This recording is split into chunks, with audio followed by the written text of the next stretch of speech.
بسم اللہ الرحمن الرحیم عن جابر رضی اللہ تعالی عنہ قال،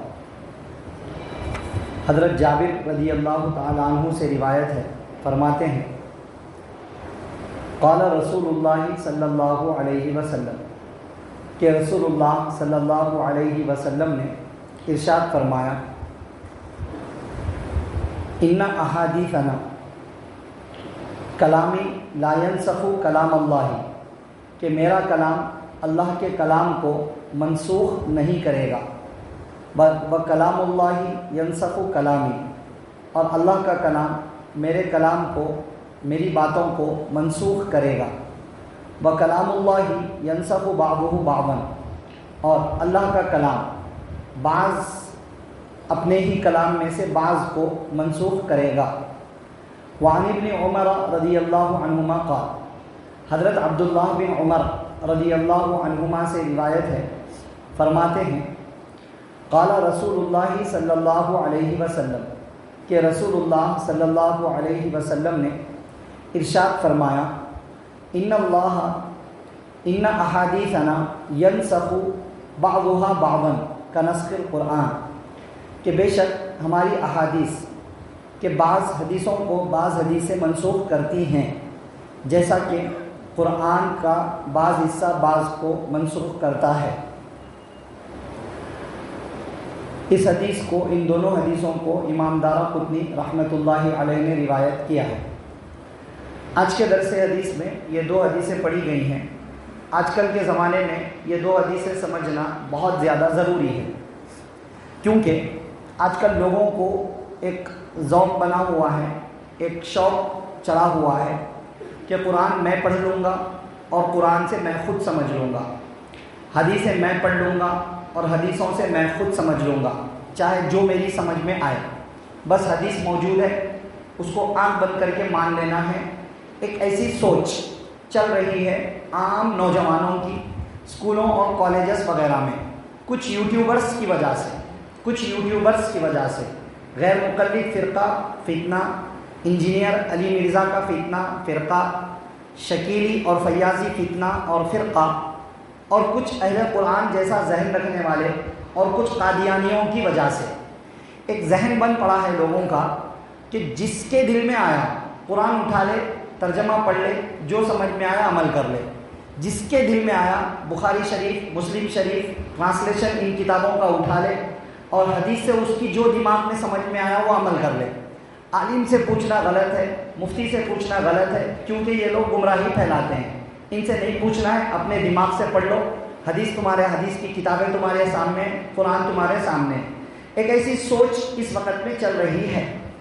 ایسی سوچ رکھنے والوں کے لیے یہ حدیثیں بہت امپورٹنٹ ہے اور سمجھنا چاہیے۔ ان احادیث میں نبی صلی اللہ علیہ وسلم نے 3 باتیں ارشاد فرمائی ہیں۔ نمبر 1، میرا کلام قرآن کو منسوخ نہیں کرے گا۔ میرا کلام مانے حدیثیں قرآن کی آیات کو منسوخ نہیں کرے گی۔ یہ بات سمجھیے کہ جو کچھ احکام امت کو ملتے ہیں، یہ کرنا چاہیے، وہ نہیں کرنا چاہیے، یہ جائز ہے، وہ ناجائز، یہ فرض ہے، یہ واجب ہے، یہ مستحب ہے، یہ حرام یا مکروہ تحریمی، یہ بہت ساری چیزوں کا حکم لگتا ہے۔ ہم نے سنا ہے بہت ساری چیزیں کہ بھئی 5 وقت کی نماز پڑھنا فرض ہے، وتر کی نماز پڑھنا واجب ہے، اور فجر کی نماز سے پہلے 2 رکعت سنت مؤکدہ ہے، ظہر کی نماز سے پہلے 4 رکعت سنت مؤکدہ ہے، عصر کی نماز سے پہلے 4 رکعت سنت غیر مؤکدہ ہے، مغرب کی نماز کے بعد 2 رکعت سنت مؤکدہ اور 2 رکعت نفل ہے، اشراق کی نماز پڑھنا سنت اور مستحب ہے، چاشت کی نماز پڑھنا سنت اور مستحب ہے۔ تو یہ جو چیزیں ہم سنتے رہتے ہیں اہل علم سے، علماء کرام سے، کہ یہ فرض، یہ واجب، یہ سنت، یہ نفل، یا پھر یہ حرام، یہ مکروہ تحریمی، یہ مکروہ تنزیہی، یہ سب چیزیں جو معلوم ہوتی ہیں وہ کیسے معلوم ہوتی ہیں؟ قرآن اور احادیث سے یہ چیزیں معلوم ہوتی ہیں۔ قرآن کے بہت سارے احکام آیتوں کو سامنے رکھ کر علماء کرام ہمیں بتاتے ہیں کہ بھئی اس کو فرض کی کیٹیگری میں ڈالیں گے، اس کو واجب کی کیٹیگری میں، اس کو سنت کی کیٹیگری میں، اس کو مستحب کی کیٹیگری میں۔ یہ کیٹیگریز بھی قرآن اور حدیث کو سامنے رکھ کر علماء کرام نے طے فرمائی ہیں۔ ساری کیٹیگریز نبی صلی اللہ علیہ وسلم نے نہیں طے فرمائی ہیں۔ 1-2 کیٹیگری آپ صلی اللہ علیہ وسلم نے بتلائی، پھر ان سب چیزوں کو سامنے رکھ کر علماء کرام نے حدیثوں کو سمجھ کر اس کی منشا کو سمجھ کر یہ علماء نے طے کیا ہے۔ اسی طرح حدیث صحیح ہوتی ہے، ضعیف ہوتی ہے، موضوع من گھڑت ہوتی ہے، یہ سب چیزیں بھی آپ صلی اللہ علیہ وسلم نے نہیں بیان فرمائی ہیں۔ آپ صلی اللہ علیہ وسلم نے صرف باتیں ارشاد فرمائیں، صحابہ کرام نے سنی، دوسروں کو سکھایا، پھر ان کے بعد والوں نے سنا، آگے پہنچایا۔ صحیح ضعیف وغیرہ ایک دور گزرنے کے بعد، تقریباً 1 صدی 1.5 صدی کے بعد حدیثیں بہت زیادہ ہو گئی، چین سسٹم بڑھتی چلے گئی کہ آپ صلی اللہ علیہ وسلم سے صحابی نے سنا، صحابی سے تابعی نے سنا، تابعی سے تبع تابعی نے سنا، تبع تابعی سے انہوں نے سنا، چین بڑھتی جا رہی ہے۔ اب جتنی چین بڑھتی جائے گی اتنا ہی اس کے بارے میں ڈاؤٹ پیدا ہو جائے گا کہ یہ آخر ہے بھی یا نہیں ہے، کئی لوگ اپنی طرف سے تو نہیں بیان کر رہے ہیں، اگر ہے تو ہم پکا حدیث مانیں یا نہیں مانیں۔ تو اس دور میں علماء نے کچھ رولز طے کیے کہ اگر ان رولز کے اعتبار سے ہے تو یہ صحیح، اور ایسی باتیں ہیں تو یہ ضعیف۔ کچھ رولز علماء کرام نے طے فرمائے ہیں، یہ رولز بھی آپ صلی اللہ علیہ وسلم نے نہیں بیان فرمائے، صحیح ضعیف کا کمنٹ بھی آپ صلی اللہ علیہ وسلم نے نہیں کیا ہے۔ تو مطلب یہ ہے کہ اگر ہم علماء کو ہٹا دیں گے، اہل علم کو ہٹا دیں گے، دین کے جاننے والوں کو ہٹا دیں گے، تو ہم فرض بھی نہیں پروف کر سکتے ہیں، واجب بھی نہیں پروف کر سکتے ہیں، سنت بھی نہیں پروف کر سکتے ہیں، مکروہ تحریمی بھی نہیں پروف کر سکتے ہیں، حکم ہم لگا ہی نہیں سکیں گے کسی بھی چیز پر، یہ کس کیٹیگری کا حکم ہے ہم بتا ہی نہیں سکیں گے، کیونکہ یہ سب علماء کرام نے طے کیا ہے۔ اپنے دماغ سے ہر کسی کو طے کرنے کی پرمیشن نہیں ہے، اور نہ ہی ہم کسی حدیث کے اوپر صحیح اور ضعیف کا حکم لگا سکیں گے، یہ بھی علماء کرام کے طے کردہ رولز ہے، کچھ اس کے مطابق یہ نام ملتا ہے۔ تو بھائی یہ بہت اہم بات ہے، ایک چیز اس کو سمجھیے۔ دوسری بات یہ ٹھیک ہے کہ ساری امت کو قیامت تک آنے والی عمل تو قرآن پر کرنا ہے اور نبی صلی اللہ علیہ وسلم کی باتوں یعنی سنتوں پر کرنا ہے، عمل تو قرآن اور سنت پر ہی کرنا ہے۔ جیسا کہ ایک اور روایت ہے جس میں آپ صلی اللہ علیہ وسلم نے ارشاد فرمایا کہ تم تب تک گمراہ نہیں ہوگے جب تک کہ اللہ کی کتاب کو اور میری سنت کو مضبوطی سے پکڑے رہو گے، تب تک تم گمراہ نہیں ہوگے۔ یہ چیزیں چھوڑ دیے تو پھر تم گمراہی میں مبتلا ہوگے۔ مطلب عمل تو قرآن اور سنت پر ہی کرنا ہے۔ اب یہ حدیث کو سامنے رکھ کر بعض لوگ دھوکے میں مبتلا ہیں کہ بھئی جب ہمارے لیے نجات صرف قرآن اور سنت میں ہے تو ہم لوگ اماموں کے اقوال کو کیوں لیں، ہم اہل علم کی باتوں کو کیوں لیں؟ کیا ہم بخاری کھول کر نہیں پڑھ سکتے ہیں؟ کیا ہم قرآن کھول کر کے نہیں پڑھ لے سکتے ہیں؟ نہیں پڑھ سکتے ہیں؟ ایسے کویشچنس آتے ہیں دماغ میں، یہاں سے کیڑا ڈالا جاتا ہے، اس کے بعد میں ہوتے ہوتے ہوتے ہمارے ایک نوجوان کا ذہن چینج ہو جاتا ہے۔ بیسک رانگ نہیں ہے، بیسک بات جو ڈالی گئی قرآن اور سنت، ظاہر سی بات ہے سب کو قرآن اور سنت پر ہی چلنا چاہیے، لیکن ہوتے ہوتے بعد میں بہت سارے چینجز آ جاتے ہیں، پھر یہ نوجوان بچے ہمارے بڑے بڑے اکابر اہل علم کے اوپر بے جھجک، یوں کہیے آپ ہماری عام لینگویج میں بنداس، بڑے بڑے علماء کرام کے اوپر کمنٹ کر دیتے ہیں، کہتے ہیں کہ یہ گمراہی پھیلانے والے ہیں، یہ فتنے پھیلانے والے ہیں۔ بھائی سمجھنا چاہیے اہم باتیں۔ کیا یہ حدیث ان علماء کے سامنے نہیں تھی؟ انہوں نے نہیں پڑھی؟ کیا کتاب اللہ اور سنت رسول اللہ ہی میں نجات ہے؟ اگر اتنے بڑے بڑے اہل علم یہ حدیث پڑھ کر کے بھی گمراہی پھیلا رہے ہیں تو پھر ہم کس کھیت کی مولی ہیں؟ ہم کیسے کہہ سکتے ہیں کہ میں صحیح ہوں؟ مطلب جن کے پاس پوری نالج ہے، جو پورے قرآن کو پڑھنا جانتے ہیں، جو پورے حدیثوں کا ٹرانسلیشن جانتے ہیں، جنہوں نے حدیث کی کتابوں کی بڑی بڑی تشریحات لکھی ہیں، ان کو بھی یہ حدیث پتہ ہے کہ نجات صرف کتاب اللہ اور سنت رسول اللہ میں ہے۔ اگر ہم یہ کہیں کہ وہ لوگ جانتے ہوئے بھی گمراہی پھیلا رہے تھے تو پھر ہم کس کھیت کی مولی ہیں بھائی؟ ہمیں تو عربی بھی پڑھنا نہیں آتا، عربی کا ترجمہ بھی کرنا نہیں آتا ہے، انگریزی، اردو، تیلگو، ہندی ٹرانسلیشن سے دین سمجھنے والے لوگ یہ کہہ رہے ہیں کہ ہم صحیح اور وہ لوگ غلط۔ بہت سمجھنے کی بات ہے، سمجھنے کی بات ہے۔ عمل سب کو قرآن و سنت پر کرنا ہے، بٹ اس کے کچھ رولز ہیں کیسے عمل کریں۔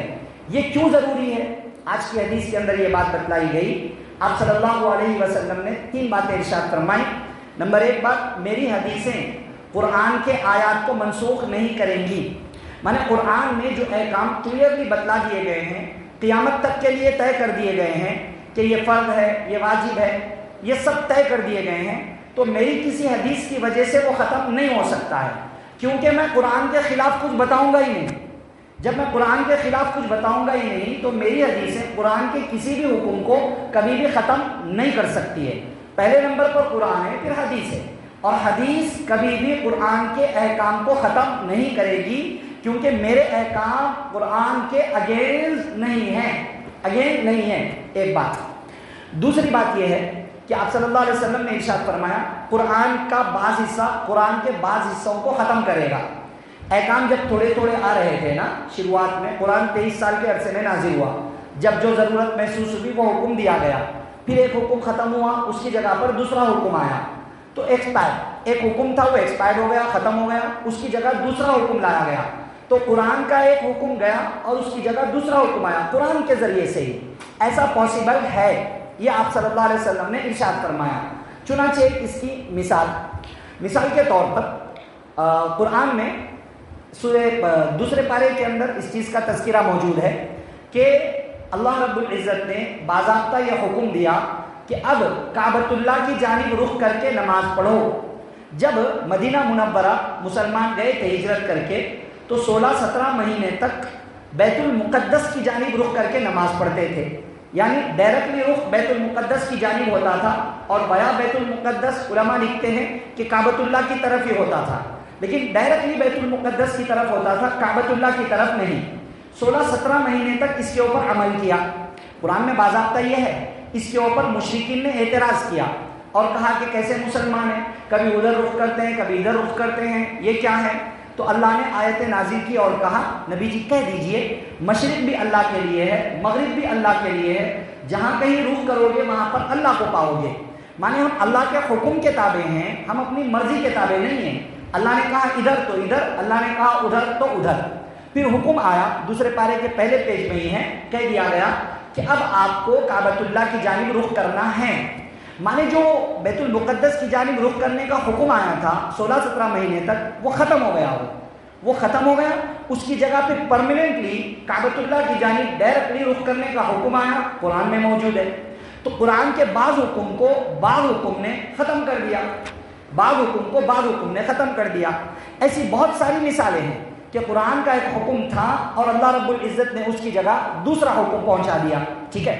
اسی طرح تیسری بات آپ صلی اللہ علیہ وسلم نے بیان فرمائی، البتہ یہ پاسبل ہے کہ میری حدیثیں بعض حدیثوں کو منسوخ کر دیں۔ میں نے پہلے کچھ کہا تھا، میں بعد میں کچھ کہہ رہا ہوں، شروع میں اس کی ضرورت سمجھی گئی وہ کہا، بعد میں دوسرے کی ضرورت سمجھی گئی وہ حکم دے رہا ہوں۔ فار ایگزامپل، مثال کے طور پر خود احادیث صحیح سند کی حدیثوں میں یہ موجود ہے کہ آگ پر پکی ہوئی چیز کھانے سے وضو ٹوٹ جائے گا۔ آگ پر جو بھی چیز آگ پہ پکی وہ کھائیں گے تو وضو ٹوٹ جائے گا۔ الوضوء مما مست النار، اس چیز کے کھانے سے وضو ٹوٹے گا جو آگ پر پکی۔ مرچی بھجیے کھائے تو بھی وضو ٹوٹ جاتا۔ پھر اب یہ حدیث ہے، باضابطہ صحیح سند کی حدیث ہے۔ اگر کوئی ایک ہی حدیث کو دیکھے گا تو کنفیوز ہو جائے گا، آخر اس کا مطلب کیا ہے، کیونکہ اس کو ختم کرنے والی دوسری حدیث اس کی جگہ پہ نہیں ہے، وہ کہیں اور ملے گی آپ کو، دوسری حدیث کی کتابوں میں ملے گی، کہیں اور ملے گی۔ مگر یہ حکم تھا پہلے شروع میں، مگر بعد میں پھر یہ حکم آیا، امت کو سہولتیں دی گئی اور حکم یہ آیا کہ اب اگر کوئی آگ پہ پکی ہوئی چیز کھائے تو وضو نہیں ٹوٹے گا۔ تو وضو توڑنے والا حکم پہلے کا تھا، وہ ایکسپائر ہو گیا، دوسری حدیث آئی، اس حدیث نے اس حکم کو ختم کر دیا۔ تو دوسری والی حدیث نے پہلے والے حدیث کے حکم کو ختم کر دیا۔ یہ ہوتا ہے، ایسا ہوتا ہے، قرآن کے بعض احکام ختم، بعض احکام اس کی جگہ پر آئے، بعض حدیثوں کا حکم ختم، اس کے بعد دوسری حدیثوں کا حکم اس کے بعد میں آیا، ایسا ہوتا ہے۔ چنانچہ ہم علماء احناف بھی یہی کہتے ہیں کہ نماز میں رفع یدین کرنے کا حکم پہلے تھا، مانے رکوع میں جاتے وقت، اٹھتے وقت، پھر سجدے میں جاتے وقت پہلے تھا، بعد میں حکم یہ آیا کہ رفع یدین کا حکم ختم کر دیا گیا۔ جیسا مدینہ جانے کے بعد آپ صلی اللہ علیہ وسلم شروع میں اپنے بالوں کو پورا، چونکہ آپ صلی اللہ علیہ وسلم زلف رکھتے تھے، پورے بال ایک ساتھ پیچھے کر دیا کرتے تھے، مانگ نہیں نکالتے تھے، ارسال یعنی پورے بال پیچھے کر کے لٹکا دیا کرتے تھے۔ مگر بعد میں پھر آپ صلی اللہ علیہ وسلم کا طریقہ یہ رہا کہ آپ صلی اللہ علیہ وسلم بالوں میں مانگ نکال کر دونوں طرف بالوں کو چھوڑا کرتے تھے، بیچ کی مانگ نکال کر، کیونکہ یہودی مدینہ میں زیادہ تھے اور یہودیوں کا طریقہ پورے بالوں کو پیچھے ڈالنے کا تھا۔ تو شروع میں آپ صلی اللہ علیہ وسلم چاہتے تھے کہ ہم یہود کو اپنی طرف میں کریں اور کر کے ان کو دین سمجھائیں، اس لیے آپ صلی اللہ علیہ وسلم نے ویسا کیا۔ مگر جب آپ کو آخری میں حکم ملا کہ اب یہودیوں کے خلاف کرنا ہے، یہودیوں کے مطابق نہیں کرنا ہے، ان کی مخالفت کرنا ہے، تو آپ صلی اللہ علیہ وسلم نے مانگ نکالی اور مانگ نکالنے کو سنت قرار دیا۔ اب اگر کوئی بندہ پورے زلف رکھ کر پیچھے ڈال لیتا ہے، حرام تو نہیں ہے مگر اسے سنت نہیں کہا جائے گا، سنت مانگ نکالنے کا حکم ہے۔ تو اب دیکھیے یہ بھی ہے وہ بھی ہے۔ اب یہ بہت امپورٹنٹ چیز ہے، اگر ایک عام نوجوان بندہ حدیث کی بک لے کر بیٹھ جائے گا، اس کو کیا پتا کہ یہ حکم ایکسپائرڈ ہے یا اپڈیٹڈ ہے، کون سا حکم ہے یا ختم ہو گیا، یہ کیسے پتا چلے گا بھائی؟ اس کے لیے علم حاصل کرنا پڑے گا۔ اگر چاہتے ہیں ہم خود قرآن حدیث سمجھیں، نو پرابلم، کوئی پابندی نہیں ہے اس کے اندر، شریعت میں کوئی سختی نہیں، آپ عالم بنیے، آپ اپنی زندگی کے 10-15 سال قرآن و حدیث کے لیے وقف کیجئے، آپ خود سمجھیے، آپ خود عالم مفتی بنیے، آپ ڈائریکٹلی پڑھیے، پھر امت کو سمجھائیے۔ اور اگر یہ نہیں کرنا چاہتے ہیں تو پھر خاموشی کے ساتھ میں اہل علم سے بات پوچھ لیں اور پوچھ کر کے عمل کر لیں، اپنا دماغ اور اپنے عقلی گھوڑے قرآن و حدیث میں دوڑائیں گے، وہ بھی ٹرانسلیشن کے ذریعے سے، تو صرف گمراہی ہاتھ آئے گی، نجات کا ہاتھ آنا بہت مشکل ہو جائے گا۔ تو بھائی ایسا ہوتا ہے، اس لیے ہمیں سمجھنا چاہیے کہ عمل تو قرآن حدیث پر کرنا ہے، مگر جو لوگ جانتے ہیں ان سے پوچھ کر۔ اللہ نے حکم دیا فَاسْأَلُوا أَهْلَ الذِّكْرِ إِن كُنتُمْ لَا تَعْلَمُونَ، اگر تم نہیں جانتے ہو تو جاننے والوں سے پوچھ کر عمل کر لیا کرو، کیونکہ جاننے والے اور نہیں جاننے والے دونوں ایک درجے کے نہیں ہو سکتے ہیں، ان کے درجات میں اللہ نے فرق رکھا ہے۔ اس لیے بھائی ہمیں عمل قرآن و سنت پر کرنا ہے، مگر جان جان کر۔ ٹھیک ہے، آج کے درس حدیث کا بنیادی مقصد یہی بتلانا ہے کہ عمل قرآن و سنت پر کرنا ہے، مگر یہ جان کر کہ یہ حکم پہلے کا ہے یا یہ حکم بعد کا ہے۔ اس کے لیے یا تو خود نالج حاصل کریں یا جاننے والوں سے پوچھ کر عمل کر لیا کریں۔ دعا فرمائیں اللہ تعالیٰ مجھے، آپ کو، سب کو قرآن و سنت کی قیمتی باتوں کو سمجھ کر، اہل علم سے معلوم کر کے عمل کی باتوں پر عمل کرنے، بچنے کی باتوں سے بچنے اور عقیدے کی باتوں پر عقیدہ رکھنے کی توفیق نصیب فرمائیں، آمین۔ سبحان اللہ و بحمدہ، سبحانک اللہم و بحمدک، ونشہد ان لا الہ الا